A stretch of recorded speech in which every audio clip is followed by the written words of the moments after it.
Hello student, मैं प्रदीप कुमार यादव आप सभी का अपने YouTube channel biology with Pradeep sir में स्वागत करता हूं। आज हम बायोलॉजी में पुष्पी पादपों में लैंगिक जनन पढ़ेंगे। तो अगर हम देखते हैं कि लैंगिक जनन, पौधों में लैंगिक जनन कैसे होता है, तो यहाँ पर पौधों में नर एवं मादा युग्मक का निर्माण नर तथा मादा जननांगों में अर्धसूत्री विभाजन के द्वारा होता है। यहाँ पर जब नर जननांग और मादा जननांग में अर्धसूत्री विभाजन होता है, उस दौरान क्या होता है, यहाँ पर युग्मकों का निर्माण हो जाता है। और जब दोनों नर युग्मक मादा युग्मक बनते हैं, उसके बाद उनमें निषेचन की क्रिया संपन्न होती है। निषेचन की क्रिया के संपन्न हो जाने के बाद द्विगुणित युग्मनज का क्या होता है, निर्माण होता है, जिससे भ्रूण विकसित होता है। अर्थात हम कह सकते हैं कि जनन एक ऐसी प्रक्रिया है जिसमें भ्रूण का निर्माण अर्धसूत्री विभाजन तथा निषेचन के द्वारा होता है। तो भ्रूण यहाँ पर कैसे बन रहा है, यहाँ पर अर्धसूत्री विभाजन तथा निषेचन के द्वारा बन रहा है। यहाँ पर हम देखने का प्रयास करेंगे कि यहाँ पर जो पुष्प का नर जननांग होता है और जो मादा जननांग होता है, वो यहाँ पर अगर देखेंगे तो जो परागकोश होता है, परागकोश से यहाँ पर परागकोश से किसका निर्माण हो जाता है, परागकोश एक प्रमुख भाग होता है नर जननांग का। इससे परागकण का निर्माण हो जाता है, इससे परागकण का निर्माण हो जाता है। उधर वहाँ पर देखेंगे कि अंडाशय में भ्रूणकोश बनता है, भ्रूणकोश में अंड कोशिका का निर्माण हो जाता है। तो यहाँ पर परागकण बनता है। और अंडाशय में, अगर अंडाशय की बात करते हैं तो अंडाशय में भ्रूणकोश होता है, भ्रूणकोश होता है। एवं भ्रूणकोश में क्या होता है, भ्रूणकोश की बात करेंगे तो भ्रूणकोश में अंड कोशिका होती है।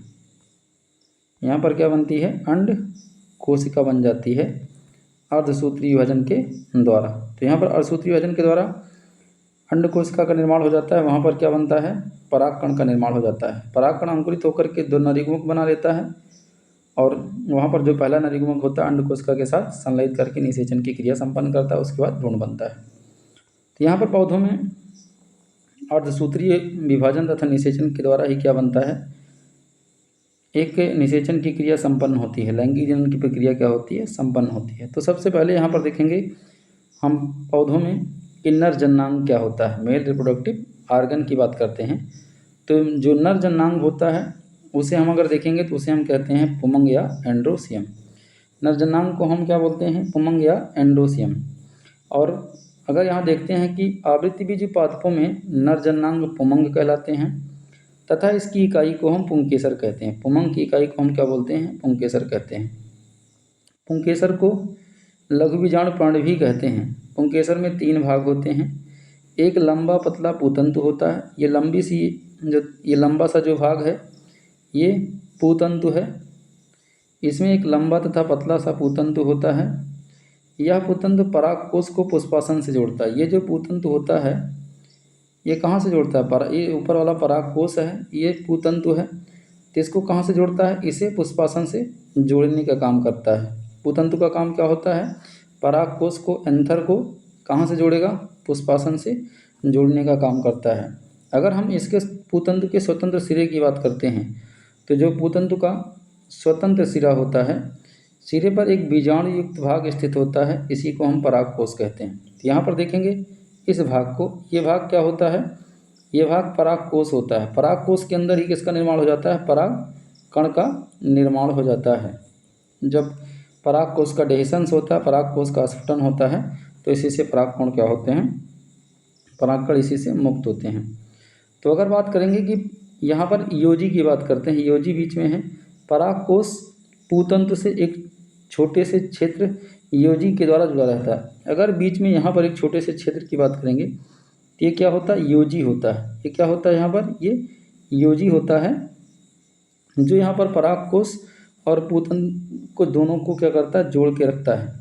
योजी क्षेत्र में संवहन ऊतक पाए जाते हैं। अगर योजी में क्या होता है ये जानेंगे तो योजी क्षेत्र में क्या होता है, संवहन ऊतक पाए जाते हैं। अगर हम बात करते हैं पुंकेसर का प्रमुख भाग, तो यहाँ पर जो पुंकेसर का मेन भाग होता है उसे हम क्या बोलते हैं, परागकोश कहते हैं। तो जो पुंकेसर का प्रमुख भाग होता है उसे हम क्या नाम देते हैं, परागकोश। तो इस प्रकार से अगर हम बात करेंगे कि यहाँ पर जो इसका जो मुख्य भाग होता है पुष्प का, नर भाग जो होता है उसे हम क्या बोलते हैं, एंथर या परागकोश कहते हैं। अगर यहाँ पर हम स्पष्ट देखने का काम करेंगे तो यहाँ पर अगर देखेंगे तो इस तरीके से पुष्प की संरचना होती है। यहाँ पर वर्तिकाग्र हो जाता है, वर्तिका हो जाती है, अंडाशय हो जाती है। नीचे की साइड में ऐसे यहाँ पर क्या होता है, पुष्पासन हो जाता है। पुष्पासन से अगर देखेंगे तो पुष्पासन से यहाँ से क्या निकलता है, बाह्य दलपुंज निकल जाता है। यहाँ ऊपर की तरफ क्या निकल जाता है, दलपुंज निकल जाता है। और यहीं से क्या होता है, पुष्पासन से किसका निर्माण होता है, पूतंतु का। पूतंतु के ऊपर क्या बन जाता है, परागकोश बन जाता है। इस तरीके से इधर भी क्या हो जाएगा, एक परागकोश का निर्माण हो जाता है। इसे ही हम क्या बोलेंगे, परागकोश। क्या बोल देंगे यहाँ पर, परागकोश। और ये जो पतली सी डंडी है इसे हम क्या बोलेंगे, पूतंतु कहते हैं।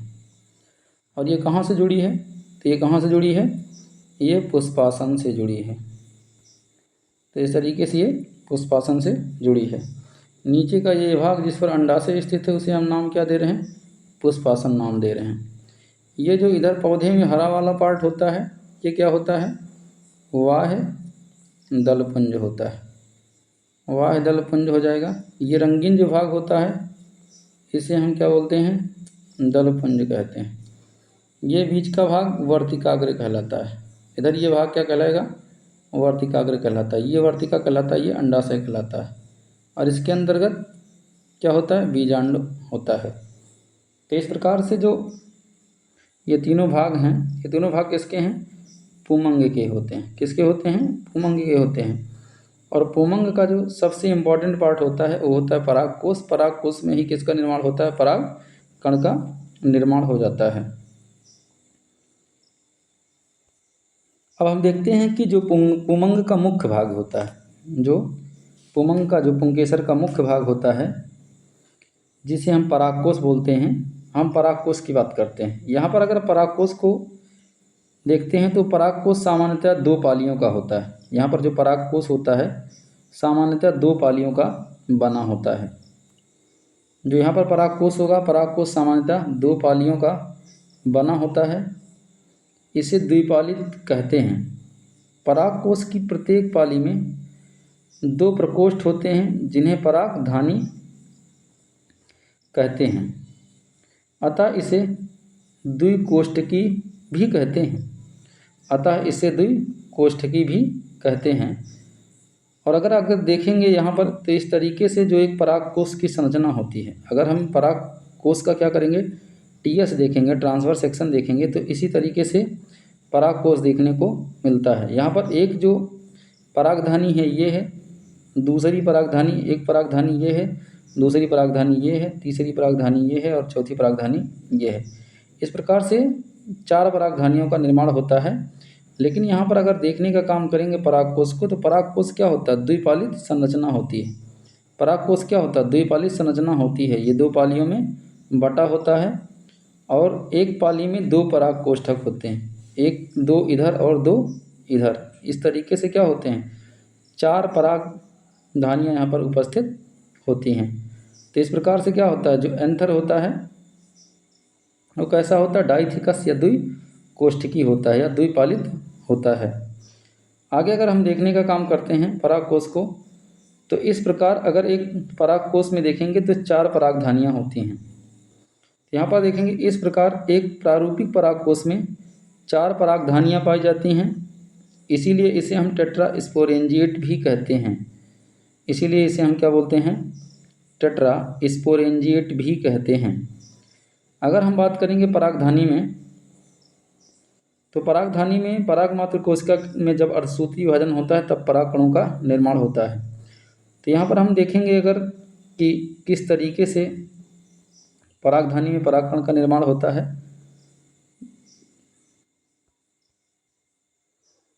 तो यहाँ पर सबसे पहले क्या देखेंगे कि परागमात्र कोशिका में क्या होगा, जो परागमात्र कोशिकाएं उपस्थित होती हैं परागकोश में, उनमें अगर देखेंगे परागधानी में परागमात्र कोशिका उपस्थित होती है। यहाँ पर देखेंगे कि परागधानी में परागमात्र कोशिका उपस्थित होती है। इसी में अर्धसूत्री विभाजन हो जाता है, तो उसके द्वारा किसका निर्माण होता है, परागकणों का निर्माण हो जाता है। तो इस प्रकार से अगर देखेंगे पराग कणों की बात करते हैं तो जो पराग कणों के परिपक्व हो जाने पर पराग कोश की प्रत्येक पाली में स्थित परागधानियों के बीच बंध ऊतक नष्ट हो जाता है, दोनों पराग कोष्ठ संयुक्त हो जाते हैं। इसके फलस्वरूप प्रत्येक पाली में परिपक्व अवस्था में एक ही पराग कोष्ठक दिखाई देते हैं। अतः स्फुटन के समय एक पराग कोश में दो ही पराग कोष्ठक उपस्थित होते हैं। यहाँ पर हम बात करते हैं कि किस तरीके से पराग कोश होता है, पराग कोश में किस प्रकार से परागधानियाँ उपस्थित होती हैं। तो अगर बात करेंगे पराग कोश की, तो पराग कोश कैसा होता है, ये द्विकोष्ठकीय होता है। ये द्विकोष्ठकीय होता है। एक परागधानी इधर उपस्थित होती है, दूसरी परागधानी इधर उपस्थित होती है, तीसरी परागधानी इधर उपस्थित होती है। इस तरीके से जो पराग कोश होता है ऐसे बना हुआ होता है। यहाँ पर अंदर की तरफ क्या उपस्थित होता है, यहाँ पर परागधानी होती है, यहाँ पर पराग मातृकोशिका या लघु बीजाणुधानी होती है, यहीं पर लघु बीजाणुधानी होती है और यहाँ पर इन लघु बीजाणुधानियों में किसका निर्माण होता है, लघु बीजाणुओं का निर्माण होता है। लेकिन इसके द्वारा अर्ध सूत्री विभाजन के द्वारा, जैसे ही अर्धसूत्री विभाजन की क्रिया होती है तो उस विभाजन के द्वारा किसका निर्माण हो जाता है, अर्धसूत्री विभाजन के द्वारा किसका निर्माण होता है, पराग कण का निर्माण हो जाता है। क्या है ये, परागधानी है, परागधानी है। परागधानी में क्या उपस्थित होता है, पराग मात्र कोशिका। यहाँ पर क्या उपस्थित होता है, पराग मात्र कोशिका उपस्थित होती है। और जब पराग मात्र कोशिका में क्या होता है, अर्धसूत्री विभाजन होता है, तो इस प्रकार से पराग कणों का क्या हो जाता है, निर्माण हो जाता है।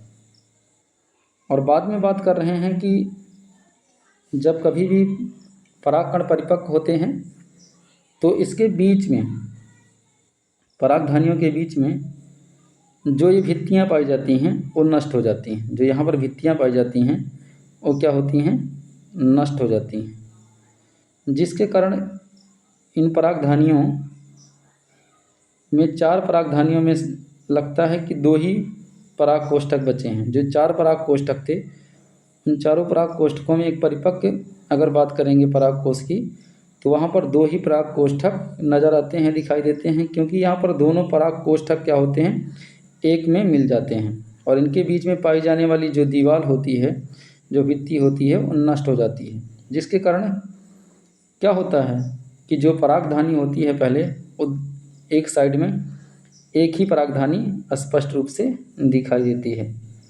तो इस प्रकार से एक परिपक्व पराग कोश में अगर बात करेंगे तो दो ही परागधानियाँ दिखाई देती हैं, दो ही प्रकोष्ठ पराग कोष्ठक दिखाई देते हैं। और जब परागधानी पर परागकण परिपक्व हो जाते हैं तो इसके माध्यम से परागकण क्या होते हैं, बाहर चले जाते हैं और यहाँ से निकल करके वर्तिकाग्र पर पहुँच जाते हैं। तो यहाँ पर कुछ इम्पॉर्टेंट पराग कोश के बारे में बात करते हैं। तो अगर बात करते हैं मालवेसी की, यहाँ पर बात करेंगे मालवेसी कुल में, तो पराग कोश जो होता है एक कोष्ठकीय होता है। ये मोस्ट इम्पॉर्टेंट है कॉम्पिटेटिव एग्जाम के लिए कि मालवेसी एक ऐसी फैमिली होती है जिसमें जो एंथर होता है वो मोनोथिकस होता है, एक कोष्ठकीय होता है। बात करते हैं मोरिंगा की, सहीजन मोरिंगा की बात करते हैं, उल्फिया की बात करते हैं, तो इन दोनों पादपों में भी मोनोथिकस पराग कोश पाए जाते हैं। मीन्स एक ही कोष्ठक पाया जाता है। कितने कोष्ठक पाए जाते हैं, एक ही कोष्ठक पाया जाता है। और यहाँ पर लास्ट में दिया गया आस्थुबियम पादप में भी प्रत्येक पराग कोश में केवल एक ही परागधानी पाई जाती है, इसे भी मोनो स्पोरेंजिएट कहते हैं। तो एक बार हम फिर से देखते हैं। अगर हम बात करते हैं सबसे पहले यहाँ पर पुमंग की, तो सबसे पहले जब हम पुमंग की बात करते हैं, जो कि नर भाग होता है पुष्प का, ये नर भाग होता है पुष्प का। अगर हम इस नर भाग की बात करते हैं तो इसकी इकाई को हम नाम देते हैं पुंकेसर। इसकी इकाई का नाम देंगे पुंकेसर। और अगर हम इसका डायग्राम बनाते हैं तो यहाँ पर एक लंबा सा पूतंतु होता है, ऊपर की तरफ यहाँ पर एक परागकोश पाया जाता है। इसमें एक बीच में एक छोटी सी संरचना होती है जो परागकोश और पूतंतु को जोड़ने का काम करती है, जिसे हम नाम देते हैं योजी। ये योजी है ये पराग कोश है और ये पुतंतु है। इस प्रकार से अगर बात करते हैं तो पुंमंग में नर भाग में 3 भाग देखने को मिलते हैं। आगे हम देखेंगे कि किस तरीके से अगर हम पराग कोश को डिफाइन करना चाहते हैं, सबसे प्रमुख भाग जो नर भाग का होता है ये पराग कोश होता है। अगर हम पराग कोश की बात करते हैं, यहाँ पर किसकी बात करेंगे, पराग कोश की बात करते हैं, तो पराग कोश को हम एंथर बोलते हैं, पराग कोश को एंथर कहते हैं। पराग कोश एक द्विपालित संरचना होती है, एक द्विपालित संरचना होती है। इन 2 पाली संरचना होती है। यहाँ एक अगर बात करेंगे एक पाली में अगर देखने का काम करेंगे तो एक पाली में 2 पराग कोष्ठक होते हैं, 2 पराग कोष्ठक होते हैं। और इन अगर बात करेंगे द्विपाली संरचना होती है तो एक पाली में कितने पराग कोष्ठ होते हैं, 2 पराग कोष्ठक होते हैं। तो दोनों पालियों में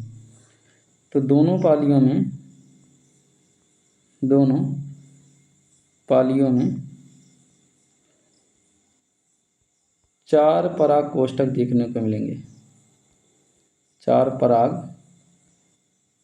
कोष्ठक देखने को मिलते हैं। इस प्रकार से अगर पराग कोश की बात करेंगे तो पराग कोश एक द्विपाली संरचना होती है, लेकिन अगर इसकी एक पाली में बात करेंगे तो 2 पराग कोष्ठक होते हैं, 2 परागधानियाँ होती हैं। और अगर दोनों पालियों की बात करेंगे तो 4 पराग कोष्ठक या 4 परागधानियाँ होती हैं। इन परागधानियों में जो परागधानियाँ हैं, परागधानियों की बात करेंगे तो परागधानियों में लघु बीजाणु मात्र कोशिका, लघु बीजाणु मातृ कोशिका होती है और इसमें अर्धसूत्री विभाजन होता है। इसमें अर्धसूत्री विभाजन होता है। जब अर्धसूत्री विभाजन होता है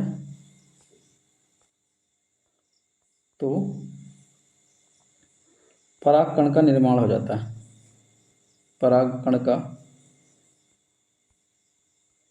निर्माण हो जाता है। इस तरीके से परागकण का निर्माण हो जाता है। कहाँ पर, लघु बीजाणु मात्र कोशिकाओं में जो परागधानियों में पाए जाते हैं। जब परागकण बन जाता है उसके बाद जब परिपक्व हो जाता है तो यहाँ पर परागधानी का हम सबसे पहले डायग्राम देखेंगे कि जो एंथर की बात कर रहे थे अभी, क्या होता है, द्विपालित होता है। तो इधर एक पाली हो गई, एक पाली में 2 परागधानी हो गई। इधर हम बात करेंगे, इधर भी क्या हो जाती हैं, 2 परागधानी हो जाती हैं।